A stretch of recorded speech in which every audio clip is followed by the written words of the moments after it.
Hello, Patricia O'Connor here and Frida Reba Darcy. Hello, Frida. And we just got a few things to quickly catch up on. One, I think the other day when I was introducing our new pine, I stumbled over its credentials. It is a 175-year-old ponderosa pine collected at 5,800 feet. So a little less stumbling around over that one. When we last talked, I think I had spilled the beans that I had intended to lower this tree down one level of cinder blocks, and as you can see, it is not. Sometimes you win, sometimes you lose, and whereas I'm always ready to gloat about my victories, it wouldn't be sporting if I didn't also show you the times that I didn't win. This case is what holds that 2.5 ton floor jack, which I pride myself in being able to do stuff on my own, and that's what I would use to get my little Subaru off the ground if I wanted to rotate the wheels or something. And it's also, you might notice, it's got a old piece of wood taped to it. That was so that I wouldn't have to worry about it drifting out of place when I wanted to center it underneath this planter. However, it's a mica pot and they're hella strong, but at no point was I able to use that jack to get that planter to show me daylight on all 4 columns. In other words, I could get it a little off the ground, and that guy, I could take it out, but that one would still have weight on it. And that's because, well, a couple of reasons. One, the balcony slopes for drainage reasons. So I'm always going, as soon as I get that thing lifted, it's going to try to go that way, because it's being lifted by that, and that is going to have a slant or a slope like this. And even though I feel like I'm standing straight up, as soon as it comes off the ground, it's going to load up. Its weight is going to shift. It loads up those front blocks and makes the back ones light. So I tried to reposition my stuff and actually tried to make a little bit of wedging. I tried this once to offset that, and I might have even gotten away with that, but then I also noticed that the jack doesn't lift straight up. It lifts on an arc because it's not what you call a bottle jack. It does one of those motions. So I decided to neaten up my blocks so that I wouldn't be worried, as concerned about them, which I did. I neatened them up. They're more centered underneath there on both sides. Like that and like that. I'm not concerned about that now. And I'm just gonna have to get some help. I'm gonna Shanghai somebody in the parking lot that looks like they're bribable, and slip them a 50 to hold the other end and knock out a couple of those blocks and go down a level. However, that still means I've got a few loose ends to take care of. It was time to remove the top run of wire on this guy, and it's doing okay. And I didn't also mention, whenever I showed y'all the burn on here, it wasn't like that was my main focus. It was like that was something that I had noticed just about the time, just before I got ready to start that video. So it was kind of like an afterthought. But one thing that I could probably be helpful if you were in a similar situation where you were following this for educational reasons, then I should probably give you the educational part as I'm picking it up. That's what I'm trying to say. Those lights, one, they do not shine straight down. They're going to, like most lights do, they're going to go at an angle. So with those two lights being as close together as they are, there's going to be an area, say right in here, where that light is shining this way, and this light is shining that way, because that's what light does. It tends to want to fan out.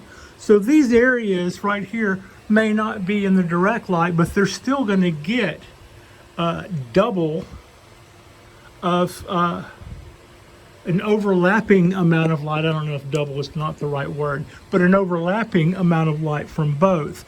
And that's what was leading to our burn situation, which would be easily rectified, like I said, by lowering it. But that was just something that I had also wanted to do anyway, so it made sense to do it that way.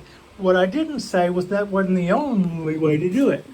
Raising the light some, there's got to be a way. There's 6, if I totally want to rehang them a different way somehow, there's 6 more inches to be had on either side. But what I did was I redid their safeties and their harnesses and took them both up and made them a little straighter to where they were not overlapping as much. Now, the other thing that I always knew that I could do that I probably should have mentioned was these lights are dimmable. Yo, look at that. Can you see that? Bam, goes back up, goes back up, goes back up, goes off, goes back on full. Okay, so yes, if that were to get out of hand, this burn issue that I showed you, if that were something that were to become a problem on the day-to-day for the grow up here, then that would be something to look at, dimming those down. I am not into that idea, because if every time you do that, you're probably kicking your light down a third or better, 25% or a third or something like that. I think it's a 3-way switch, so I'm guessing it probably kills it a third. But that doesn't, so that would kill that a third here, and then, but it would be dropping a third all the way down, so the fall off would be a lot. So I really, you know, if these lower guys are happy, I don't want to start shutting that down. Altering the distance in that aspect seems to me to be the way to go. Then if we still have too much light, after we've backed off our lights all we can, and after we've dropped our planter all we can, then we can always go up to the little knob. But right now, having too much light is a cool problem to have. I mean, that tells me that that kind of leads me to believe that we're probably on the right track there. Here are our wisterias, and they're happy. And there is our rebounding nicely, I have to say. I mean, you can just see there's just, it's going to come out with a brand new flush all over it of stuff. And that's our drawn redwood is going to look pretty awesome going into fall. It looks like sporting new colors. And I'm really glad. I like that little tree. And this is our bigger of the 2 bougainvilleas.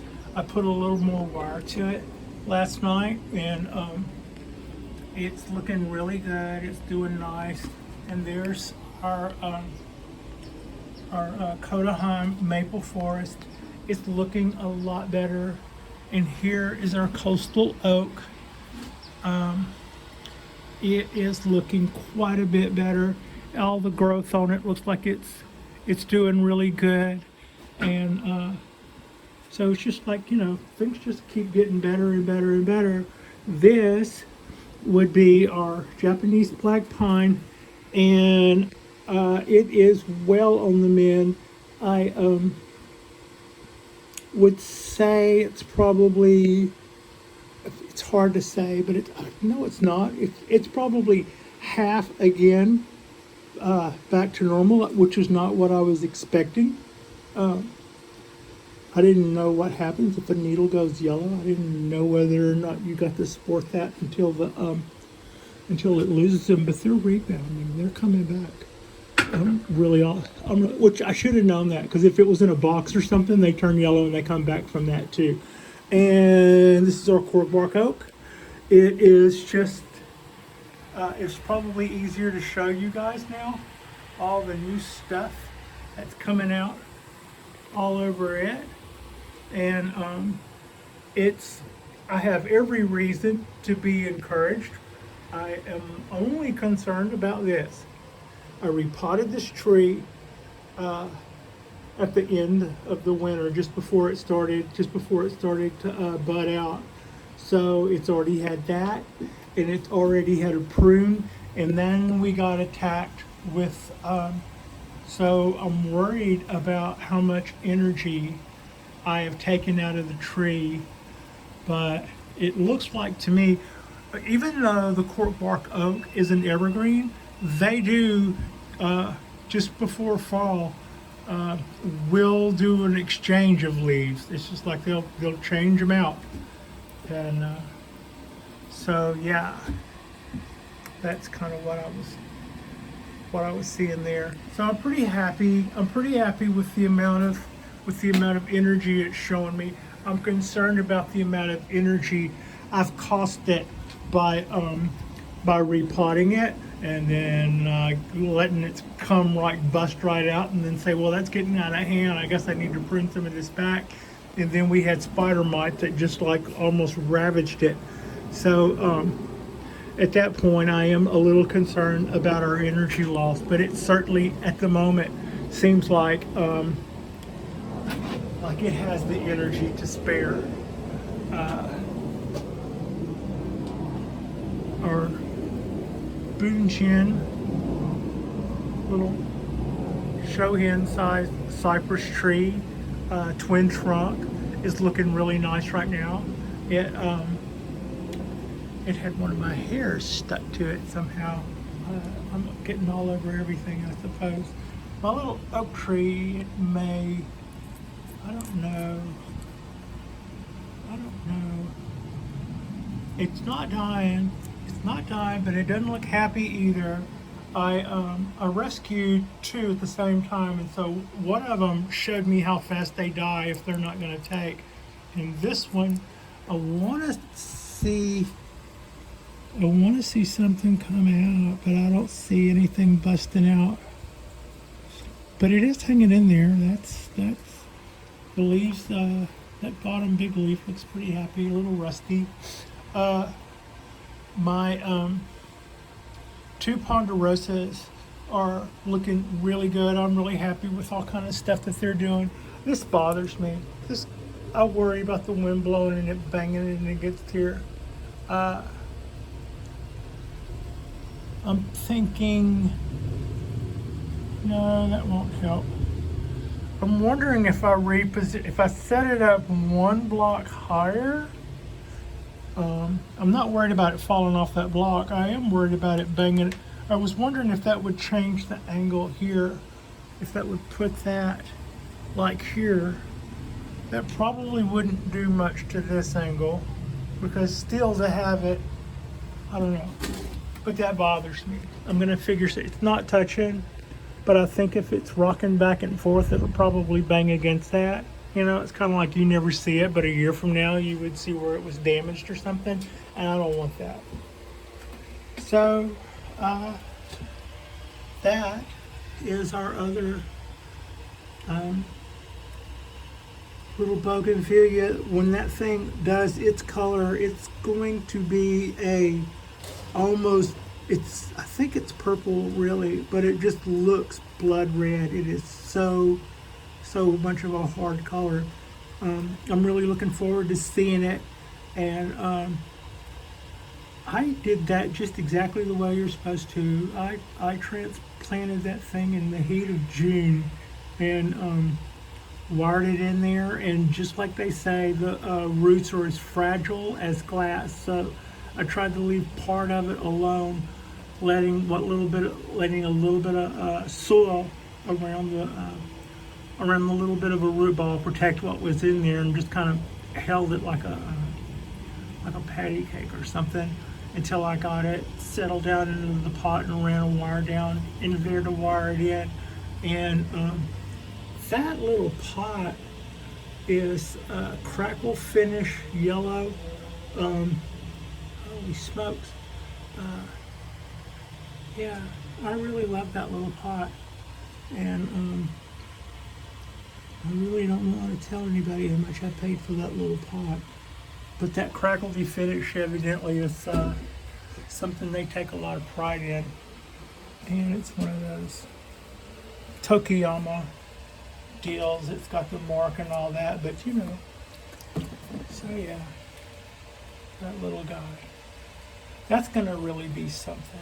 I mean, that's gonna really turn out to be something.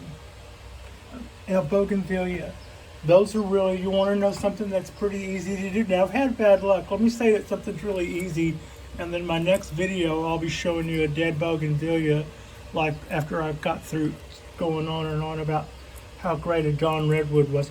But still, I just want to say that's turned out to be 2 months ago.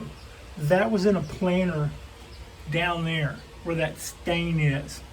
And I just cut it. It was like a 2 foot tall bougainvillea, and I cut it down to fit in there and stuck it in there, and there it goes. I threw a little wire. I did this a couple of days ago, but I haven't mentioned it. I did put a little motion into the limbs here of pigpen. This isn't pigpen, but still. And this is it in profile. The trunk has got a little fat daddiness going to it for its, I forgot, I think it said on the box 12 years or something. Not too worried about it. What I am worried about is I don't know if I can get that damn wire out. All I see is the head of a wire. It's like, good luck. I left the wire in there for you. I mean, I know you leave them in there on pines and stuff, but at some point they need to come out, don't they? So, yeah. And that's pretty much a little catch up. If you, somebody was telling me the other day, that's why they loved the cypresses, that they would turn around and kill their black pine by overwatering it. Yes, I confess that is the type of animal I am. And I told you I was clumsy. Did you hear me tripping over all that jack even after I showed it to you? But here's what I was going to say. We didn't lose anything. And if you watch my videos, you'll see that thing was absolutely, this one and this one was just absolutely beautiful, ready to go, good looking trees. All three of them were as little as July. And that little water situation that I accidentally created, it was a twofold problem. That's kind of what I was getting at. It wasn't just that I put them in the trays, because I looked back at another video and I had them in the trays and they were doing fine for a while. It was while I got busy doing all the rigging and the building and stuff that I would just kind of run through here and water them before I started, so I wouldn't have to worry about them in between huffing and puffing and getting going on this and it not going well or whatever. That just makes me frustrated.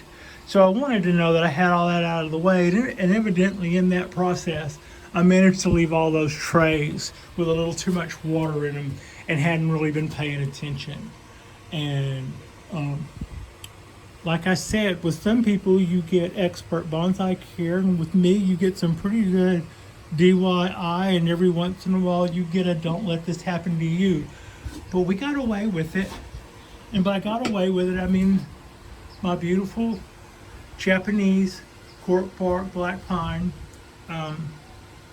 wasn't telling me that it was going to die. It was telling me, hey, get me out of the damn water before I drown. And the oak too. And look at all that. Do you see all those colors? I don't know if that light's killing this color spectrum. I don't know if you can see all that, but all those colors, that's new stuff. It comes out just really pink looking when it comes out on the oak. It's cute looking. So yeah, that's got us there. Let's see. My little checklist, my mental checklist tells you. Oh yeah, so here's what I was able to do. I climbed back up here and I took some slack out of my clove hitches that I have these lights swinging from, and I took that one up a little and back that way, and I took that one up a little and back that way. So they are going to still overlap, but they should be maybe a little less intense. I didn't mean to sound like I was totally unconcerned about it last time, but it's not end of the world stuff.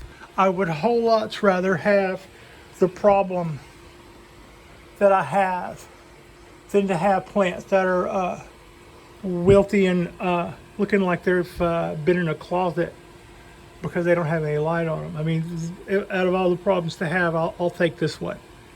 So yeah, and I got that light hanging quite a bit straighter than that one. That's hard to get right. It's harder than it looks, especially with standing on half-ass chairs with really long arms that get heavy quick, and my half-ass attitude. Yeah.